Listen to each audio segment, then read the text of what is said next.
அன்பினர்களே, கடந்த வாரம் நாம் ஒரு செய்தியை அரங்கேற்றினோம் இல்லையா? இலங்கையில் மிகப்பெரிய ஒரு மோசடி நடைபெற்றிருக்கிறது. அது திரைசேரியில், நிதி அமைச்சுக்குள் இருக்கின்ற திரைசேரியில் $2.5 மில்லியன், சுமார் 80 கோடி ரூபாய் ஆஸ்திரேலியாவுக்கு கைமாறப்பட்டிருக்கிறது. இது சைபர் மோசடி என்று சொன்னாலும் கூட ஒரு உள்வீட்டு களவாகத்தான் இது பார்க்கப்படுகின்றது. இது மிகப்பெரிய ஒரு விடயமாக இலங்கை இடம்பெற்ற செய்தி. இப்பொழுது அந்த விடயத்தை அரங்கேற்றிய ஒரு அதிகாரி, SLS அதிகாரி, நிர்வாக சேவை அதிகாரி, மர்மமான முறையில் அவரது குளியாப்பிட்டிய வீட்டில் கடந்த 30ஆம் தேதி, இந்த தேதி நாளிலேயே 30ஆம் தேதி கொல்லப்பட்டிருக்கின்றார். எப்பொழுது அவரோட மெடிக்கல் ரிப்போர்ட் வந்திருக்குது. அவரே தனக்கு காயத்தை ஏற்படுத்தினாராம், அவரே தற்கொலை பண்ணாராம். நம்பித்தான். இவர் ஒரு உதவி பணிப்பாளர், அசிஸ்டன்ட் டைரக்டர் போஸ்ட்ல நிதி அமைச்சில கடமையாற்றுவது. இவர் டிபார்ட்மெண்ட் ஆஃப் எக்ஸ்டர்னல் ரிசோர்ஸ், இந்த வெளிநாட்டு வளங்கள் திணைக்களத்தில் கடமையாற்றிய ஒருவர். இந்த விடயத்தை வெளியுலக்கு காட்டு இல்லாட்டி வெளியே கொண்டு வந்ததில் ஒரு அதிகாரி இவர். இது என்னென்றால், இவர் இப்ப மர்மமான முறையில் கொல்லப்பட்ட விடயமானது உள்வீட்டு விடயமா பார்க்கப்படுகிறார். இவர் பலமுறை சிஐடி இந்த கேஸ, இந்த கொள்ளைய, இந்த களவை சிஐடி இன்கொயரி பண்ணு நம்ம சொன்னோம்ல, சிஐடி செஞ்சு போய் இவர்கிட்ட பலமுறை சிஐடி இன்கொயரி எடுக்கப்பட்டிருக்குது. அதன் பிற்பாடுதான் இந்த கொலை நடந்திருக்கு என்றால், இது ஒரு திட்டமிடப்பட்ட ஒரு நாசகார வேலை இல்லையா? ஒரு துணிஞ்சு செஞ்சிருக்கிறாங்க. இந்த செய்தியை பார்க்க போனோம் என்றால், நிதியமைச்சின் வெளிநாட்டு வளங்கள் திணைக்களத்தில் பணியாற்றிய ரங்கராஜபக்ச, அவர் பேர் ரங்கராஜபக்ச என்பவர் மர்மமான முறையில் கொல்லப்பட்டிருக்கின்றார் அல்லது உயிரிழந்துள்ளார் சொல்றாங்க. நிதியமைச்சின் வெளிநாட்டு வளங்கள் திணைக்களத்தில் உதவி பணிப்பாளராக பணியாற்றிய இவர் ஆஸ்திரேலியாவிற்கு செலுத்த வேண்டிய கடன் தவணையில் இடம்பெற்ற $2.5 மில்லியன், சுமார் 80 கோடி ரூபாய் நிதி மோசடி விடயத்தில் அண்மையில் இவர் இடைநீக்கம் இன்டர்டிக்ட் பண்ணப்பட்ட ஒருவர். ஏப்ரல் 30ஆம் தேதி அன்று கொலியாப்பிட்டிய பஹல பீரம்புவ பகுதியில் உள்ள அவரது வீட்டின் தோட்டத்தில் காயங்களுடன் சடலமாக மீட்கப்பட்டிருக்கின்றார். இந்த மோசடியை முதலில் அம்பலப்படுத்தியவர்களில் இவரும் ஒருவர் என கூறப்படும் நிலையில் சிஐடி துணைகள் இவரிடம் பலமுறை வாக்குமூலம் பெற்றிருந்தது. இவரது மரணம் தற்கொலை என ஆரம்ப கட்ட பிரேத பரிசோதனை அறிக்கைகள் தெரிவித்துள்ள போதிலும் இது கொலையா என்ற சந்தேகம் பெருமளவில் சந்தேகப்பட்டு வருகின்றது. உயிரிழந்த திரைசேரி உதவி பணிப்பாளரின் உடலுக்கு பிரேத பரிசோதனை நடத்த நியமிக்கப்பட்ட சட்ட மருத்துவ ஆலோசகர்கள் குழு மருத்துவ அறிக்கையினை வெளியிட்டுள்ளது. அதன் அடிப்படையில் அனைத்து காயங்களும் அவரே ஏற்படுத்திக் கொண்டவை என்றும், இந்த மரணம் தற்கொலையில் ஏற்பட்டது என்றும் தெரிவித்துள்ளது. நம்பலாமா?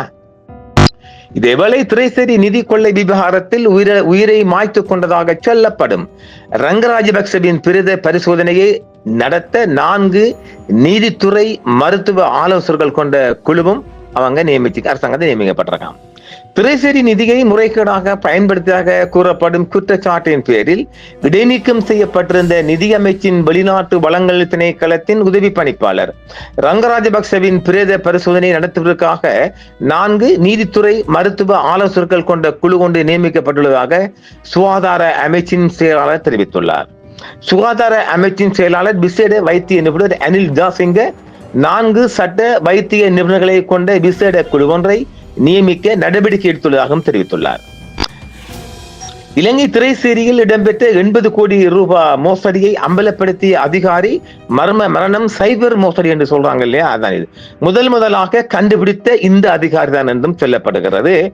இவரது திடீர் மர்மமான மரணம் என்பது மிகப்பெரிய அரசியல் பக்கத்திலும் நிதித்துறையிலும் பெரும் அதிர்வலைகளை ஏற்படுத்தி இருக்கின்றது.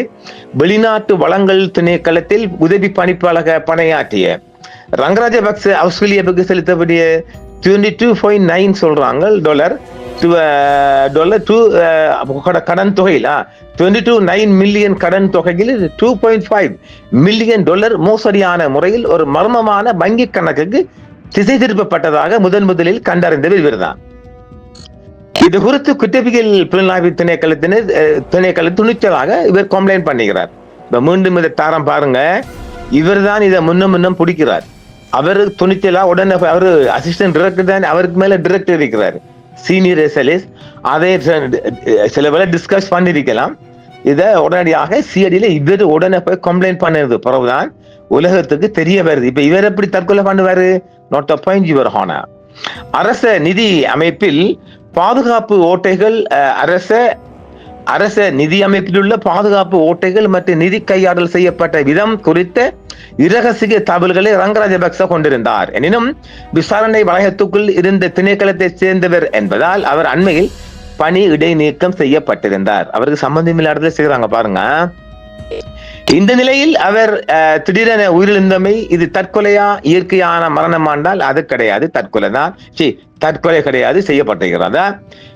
திரைசேரியிலிருந்து 80 கோடி மோசடியை அம்பலப்படுத்திய அதிகாரி மர்ம மரணம் திடப்பட்டது குறித்து பொது கணக்கு கோபா மூலம் விசாரணை நடத்தப்படும் என சுதந்திர வழக்கறிஞர்கள் அமைப்பும் கோரிக்கை விடுத்திருக்குது. இந்த கோரிக்கை பொது கணக்கு குழுவின் தலைவரும் நாடாளுமன்ற உறுப்பினருமான ஹெபீர் காசிமுக்கு எழுத்து மூலமாக விடுக்கப்பட்டிருக்கிறது.